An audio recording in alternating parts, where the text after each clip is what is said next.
ಸಭೆ ಇತ್ತು. ಆ ಸಭೆಗೆ ನಮ್ಮ ಮಾನ್ಯ ಶ್ರೀ ಉಪಮುಖ್ಯಮಂತ್ರಿ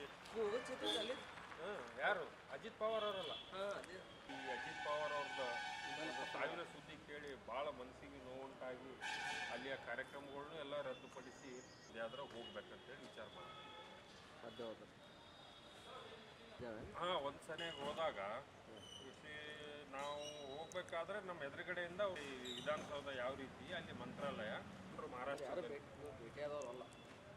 ದಕ್ಷಿಣ ಜಿಲ್ಲಾದ ಎಲ್ಲ ಜಿಲ್ಲಾ ಪಂಚಾಯಿತಿ ಮತ್ತು ತಾಲೂಕು ಪಂಚಾಯತಿ ಕಡೆಯಿಂದ ಇವತ್ತೊಂದು ದೊಡ್ಡ ಸಭೆ ಇರ್ತದೆ, ಸಾರ್ವಜನಿಕ ಸಭೆ, ಚುನಾವಣೆ ಪ್ರಚಾರ ಮುಗಿದಿದೆ. ಆದ್ರೆ ಇವತ್ತು ನಾವು ರದ್ದು ಮಾಡ್ತೀವಿ.